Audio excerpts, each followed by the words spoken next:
Mogoče bi začela s tem, da nasilje v zdravstvu ni pojav samo v Sloveniji, ampak pravzaprav globalno, da je zdravstvo najbolj tvegano delovno okolje od vseh, kar se tiče poškodb, verbalnega nasilja, psihičnega nasilja in morda tudi to, kar vidim sama. Nasilje v zdravstvu je dvojno negativen dogodek. Prepričana sem, da povzročitelj nasilja doživlja enako stresno reakcijo med konfrontacijo, tudi če je samo besedna, kot zdravstveni delavec, ki je nasilje proti njemu usmerjeno. Govorim o stresu, govorim o merljivih posledicah stresa, kot je zvišan tlak, zvišan puls, stresni hormoni.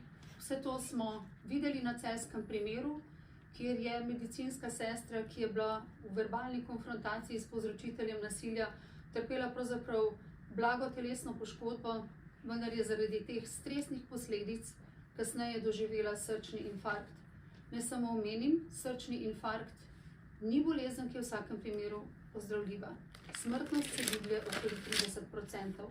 Če imate srečo in ste blizu zdravstvenega centra, kjer je pomoč možna, je seveda preživetje tako rekoč 100%, vendar pomoč mora priti na pravi kraj v pravem času. Naša skupina ima precej različnih ciljev. Nekako je prišla pobuda za ustanovitev pri drugem naklepnem umoru zdravstvenega delavca. To je bil specialist urolog, ki je njegov bolnik ga počakal na hodniku izolske bolnišnice. Zdravnik se je k njemu usedel in začel empatičen pogovor. Strelno orožje se je znašlo v rokah povzročitelja nasilja, morda celo morilca, in je temu zdravniku vzel življenje. Ne spomnim, na primarni ravni je bil prvi umor 10 let prej, ta drugi leta 2017, prvi leta 2007 na primarnem nivoju v zdravstvenem domu Ljubljana, kjer je nekdo s hladnim orožjem umoril na delovnem mestu svojo zobozdravnico. Naši napori so usmerjeni naprej. Mi si prizadevamo obravnavati vse primere nasilja, ki jih zdravniki prijavijo. V lanskem letu jih je bilo 24. Naše intervencije so vezane tudi na druge stroke. V naši strokovni skupini imamo višjega policijskega inšpektorja in tudi pravnico, gospo Habe, ki nam izdatno pomaga. Velikokrat so pomembne takojšnje intervencije, žrtev nasilja je potrebna takojšnjega pogovora ali pomiritve. Pogosto zadošča, da ji odgovorimo pismeno.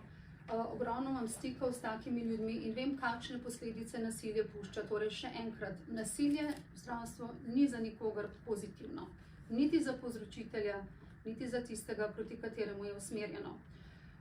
Prizadevamo si, da bi zdravstvene delavce izobrazili, kako preprečiti nasilne izbruhe v zdravstvu. Naš cilj je, da do tega sploh ne bi prišlo. Naša delovna skupina, v kateri je tudi specialistka dentalne medicine in specialist psihiater, pa tudi jaz kot specialistka družinske medicine, nudi izobraževanja znotraj delovnih organizacij. Zelo simbolno smo jih že imeli v izolski bolnišnici in v Ljubljani. V naslednjem mesecu oziroma aprila so nas povabili v zdravstveni dom Postojna. Dogovarjamo se tudi z Onkološkim inštitutom, ki je zainteresiran za tako izobraževanje, in tudi bolnišnica v Celju je nekje v začetku dogovorov z nami.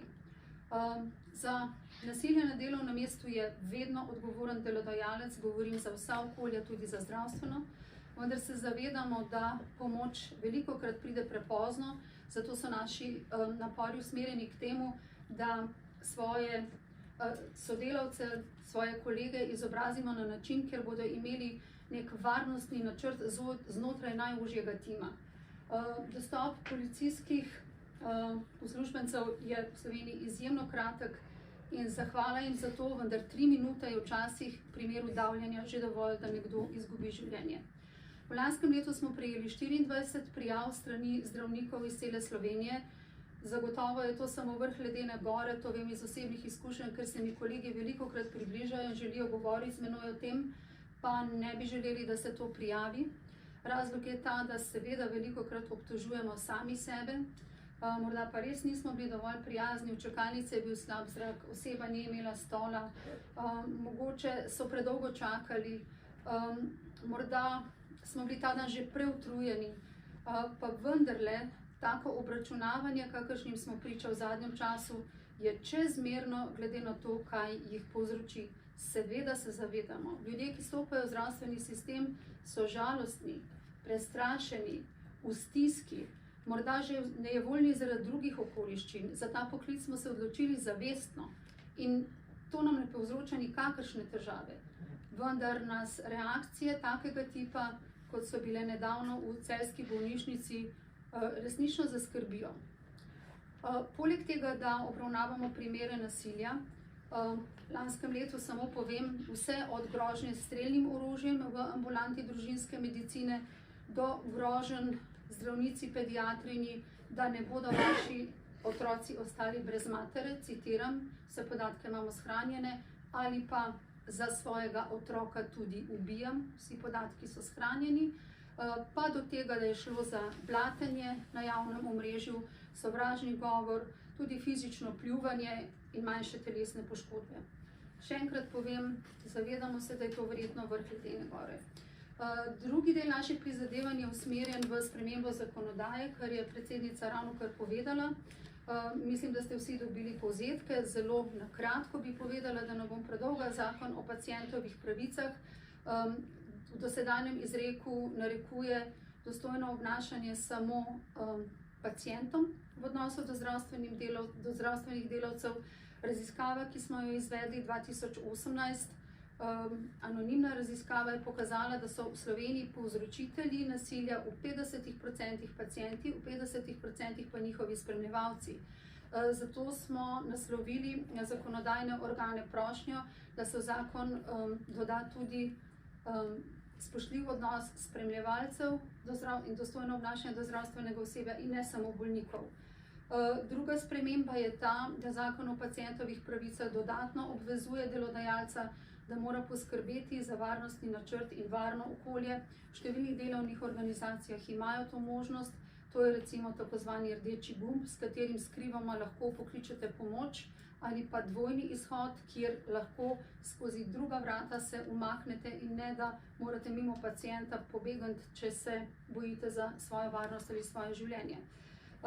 Zakon o javnem redu in miru je tudi nekaj, kar smo skušali nasloviti. Pravna služba Zdravniške zbornice je pripravila predlog, v katerem bi želeli predlagati, da se nedostojno obnašanje do zdravstvenih delavcev, blatenje, žaljenje, zmerjanje, hujskanje, poniževanje obravnava enako kot taki verbalni delikti proti uradnim osebam in se obravnavajo na sodišču enako ter po uradni dolžnosti, ne po zasebni tožbi.